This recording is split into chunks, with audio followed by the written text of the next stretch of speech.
Can you discuss the importance of the building a personal brand and online presence to attract customers or clients to a side hustle? देखिए, personal brand तो बहुत ज़रूरी है, खासतौर पे side hustle के लिए, क्योंकि आप कोई बहुत बड़ी कंपनी नहीं है जिसके पास बहुत सारे बजट्स हों अपने नाम को लोगों के जहनों में रजिस्टर करवाने के।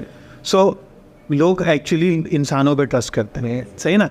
अब आप कितने अच्छे से उनसे बात कर रहे हैं, और उमूमन स्टार्टअप्स भी जो बड़े स्टार्टअप्स हैं, जैसे वो है ना स्प्रिंग टी, उसके फाउंडर की मैंने टॉक सुनी, जो वाई कॉम्बिनेटर में उसने की थी, तो उसने यही लिखा, उसने यही बताया कि मैं आज भी जो है ना वो ईमेल चेक करता हूँ, क्योंकि मैं समझना चाहता हूँ कि एंड यूज़र क्या सोच रहा है या उसके जहन में क्या है। सो लोग आप पे ट्रस्ट करते हैं, इसलिए पर्सनल ब्रांड का बिल्ड करना बहुत ज़रूरी है। आप वीडियोस के ज़रिए आप गुफ्तगू करें, उनके साथ लाइव सेशंस करें, ठीक है ना। और ऐसे सेलर्स जो कि वेबिनार्स करते हैं और वेबिनार्स के बाद 1-on-1 क्वेश्चंस में इंगेज होते हैं, वो कहते हैं कि हमारा वेबिनार बाजू का 1 घंटे का होता है और हम पोस्ट वेबिनार क्वेश्चन आंसर्स 1.5-2 घंटे के कर रहे होते हैं, लेकिन उसमें जो रिलेशनशिप बनता है दैट कन्वर्ट्स इनटू सेल्स, सही ना। क्योंकि लोगों पे ट्रस्ट करते हैं ना, लोग सिर्फ कंपनी के मैसेज या इन चीज़ों पे ट्रस्ट नहीं करते। तो ये तो बहुत ज़रूरी। Personal branding is a very important to run the business for the longer run,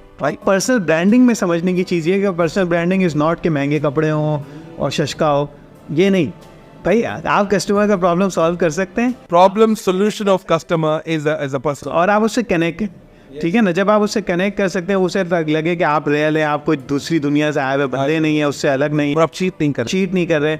और देखिए ना, इंसान बहुत अल्लाह ने इंसान को शार्प बनाया है। हम नॉन वर्बल कम्युनिकेशन समझ लेते, बिल्कुल ऐसा ही। कोई धोखा देने आएगा ना, वो जितनी भी अच्छी बात कर रहा है, बोलेगा दिल में नहीं आ, दिल मुतमईन नहीं हो रहा, बिल्कुल सही, क्योंकि वो नॉन वर्बल से कहीं ना कहीं उसके सिग्नल्स आना शुरू हो जाएंगे। और हम कितने ऐसे लोगों को जानते हैं जो बहुत अच्छे कम्युनिकेटर नहीं है, लेकिन बात दिल से करते हैं, तो वो बस बंदा कहता है कुछ बस दिल में आ गया, बात मुतमईन हो गया। तो वो जो है ना, आपका इखलास होता है कि यार आप वाकई में सामने वाले को वैल्यू एडिशन देना चाहिए।